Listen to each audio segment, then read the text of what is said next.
IAS officer को जानता हूँ, 2 आईपीएस को जानता हूँ।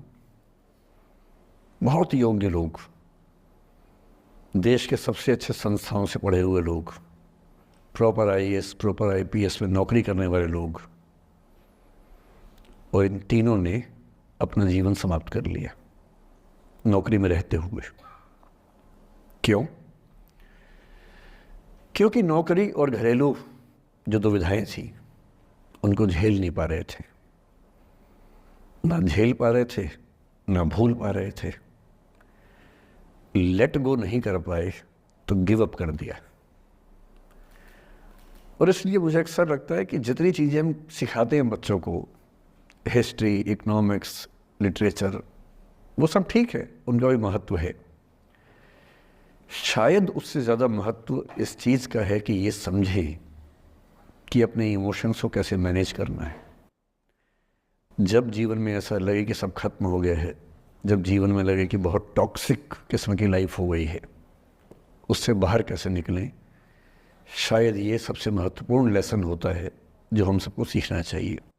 मैंने कहीं से सीखा नहीं है, ना मैंने ऐसी किताबें पढ़ी हैं। हालांकि मैंने 2 किताबें मंगवाई हैं पिछले हफ्ते, पढ़ी नहीं है अभी तक, तो मैं किताबों के बेस पे नहीं जानता कैसे सीखते हैं, लेकिन ज़िंदगी से तुम सीख सकते हैं।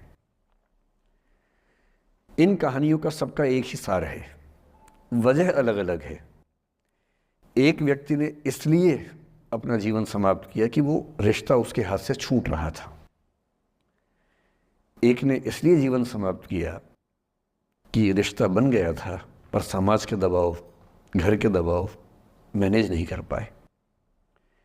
एक ने ज़िंदगी भर शादी नहीं की सिर्फ इसलिए कि वो पुरानी यादों को भूल नहीं पाया।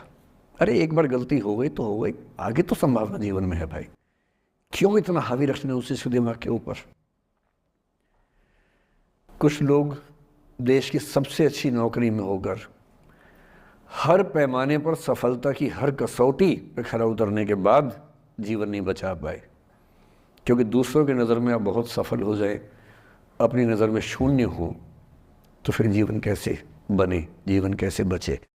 इन सारी कहानियों का मूल भाव एक ही है। अगर आप खुद को हैंडल नहीं कर सकते तो दुनिया को क्या हैंडल करेंगे।